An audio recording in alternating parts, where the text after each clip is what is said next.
Hello කොහොමද ඔයගලන්ට සුබ දවසක් ඔයගලන්ට ඔන්න අද මම ගෙනාව ඔයගලන්ට පොඩි වීඩියෝ ක්ලිප් එකක් මොකද්ද දන්නවද මගේ පෝච්චි වල වගා කරපු බීට් වගාව ඔන්න බලන්නකෝ මගේ පෝච්චි වල මම හදපු බීට් පැල ඉතින් මට ඉඩ තියෙන හැම තැනකම මම ඇට දැම්මා බීට් ඇට ඒව පැල වෙලාද සමහර තැන්වල පුකුරු පිටින් තියෙනවා සමහර ඒවා නම් මම තැන හිටවලා තියෙනවා ඒ වුණාට බලන්නකෝ පෝච්චියක වුණත් කොච්චර හොඳට වගා කරගන්න පුළුවන්ද කියලා ඉතින් ඔය තියෙන්නේ මම මේ එහෙම අතට පැල තැනින් තැනට ඉඩ තියෙන තැනට මං දාපු බීට් ඇට පැලවිලා දැන් මම සමහර දවස් මං ගලවලා හිට මේ උයලක් තියෙනවා ඒ වගේම මම ඔයගේ කොළ මේ කඩලා ගන්නවා මැල්ලුම් වලට එහෙම ඔය මේ මුකුණු යන්නේ එක්ක එහෙම කලවමට දාන්න මම අර ගන්නවා ඉතින් ඒ වුණාට මේ හැම තැනකම මේ ටක් ගාලා හැදෙනවනේ මෙහි බීට් පැල හරි ලේසි බීට් මෙහි පැල කරගන්න හැම සැරේම වගේ මම පැල කරනවා බීට් ඉතින් බලන්නකෝ ඔය හැදිලා තියෙන ලස්සන ඔය මේ දිග පෝච්චියේ මම උඩ තියලා තියෙන රෝස පැල ඒකට යටින් මම නිකන් ඔය දාලා තියෙනවා ඇට දෙක තුන දිගට දැම්මා ඒවා පැලවිලා හොඳට ඉතින් තව ඉස්සරහට ගොඩක් බීට් තියෙයි මොකද හැම තැනකම තියෙනේම හැදෙනවනේ ඉතින් හරි ආසයි හැබැයි එහෙම දැක්කහම කොළ එහෙම හොඳට හැදිලා තියෙන අනිත් එක මේ බීට් කියන්නේ හුඟා ගුණ කෑමක්නේ විශේෂයෙන්ම ඔය මේ තරුණ ළමයින්ට හොඳයි බීට් මේ හැම එහෙම පාට වැටෙන්න බීට් කනවා නම් හොඳයි කියනවනේ ඉතින් ඒකේ හැම පැහැපත් කරන එකක් තියෙනවනේ. ඉතින් ඒක හින්දා පුළුවන් තරම් ওই කැරට් බීට් වගේ දේවල් කන එක හොඳයි. ඉතින් මෙහෙ නම් ඇත්තටම කඩවල් වල හරීම අඩුයි මේ කැරට් බීට් කියන ඒවා කැරට් කිලෝ දෙකක් වෙනවා සමහර වෙලාවට එකයි ගානයි. බීටුත් එහෙම ලොකු මේවා තියෙන මෙහෙ වගා කරනවනේ මිනිස්සු.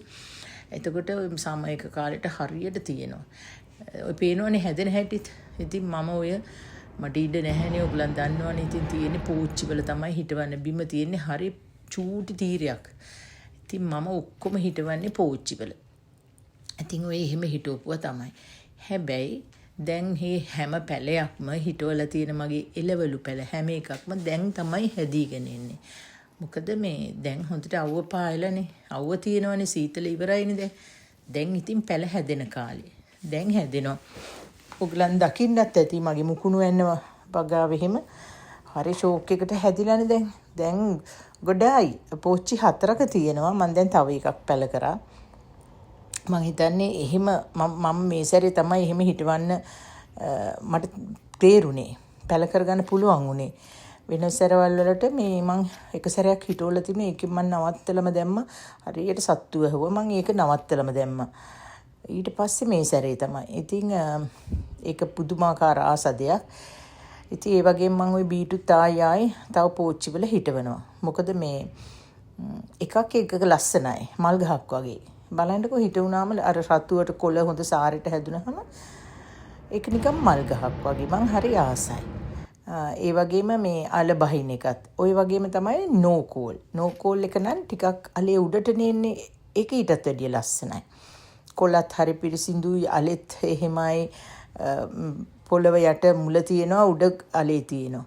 දැන් බීට් එකේ එහෙම නෙමෙයි යට උනාට කොළේ හරි ලස්සනයි. හැදුනහම නිකන් ඒව මල් ගහක් වගේමයි. ඉතින් මං හරි ආසයි. පෝච්චියක උනත් හිටවල ලස්සනට තියන්න පුළුවන්. මේ ලංකාවේ හැදෙනවා මේ බීට් හොඳට හදන්න පුළුවන් જાතියක්.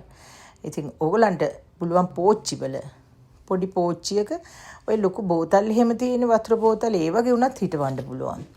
කිසි කරදරයක් නැතුව. ඉතින් ඇත්තටම මේ ලොකු වාසියක් ඒක අලෙත් එක්කලා අල කොළ ඔක්කොම කනවනේ.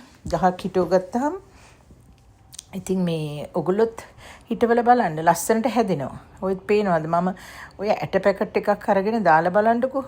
අනිත් එක මන් දැක්කාර එක්කෙනෙක් YouTube කරන එක්කෙනෙක් දාලා තියෙනවා මේ අලේ උඩ හරිය කපලා ඒ කැපපු එකට අලු ගාලා ආයෙ හිටවලා පොඩ්ඩක් අර උඩ හිටවලා පොඩ්ඩක් අර මුල මේ අතු දාන හරිය එක්කලා හිටවලා හොඳට අල බහැලා ඉතින් උත්සාහ කරලා බලන්න හරි ලස්සනයි රසයි ඒ වගේම ඇඟට ගුණයි. ඉතින් බොහොම ස්තුතියි අහන් හිටියානම් ඒ වගේම මේක ඔයගොල්ලන් බලනවට මං ආයිමත් මගේ ලස්සන වීඩියෝ ක්ලිප් එකක් අරන් එන්නම් පැලවල. මට තියෙන්නේ පැල හිටවන එක වගාව ගැන. ඉතින් මම ඔයගොල්ලන්ට අරගෙන එන්නම් තව එකක්. ඔයගොල්ලන්ට සුබ දවසක් කියලා කියනවා. ඉතින් මම අතර වෙන්නම්. ආයි අලුත් වීඩියෝ එකකින් ඔයගොල්ලන්ව හම්බෙන්න එන්න.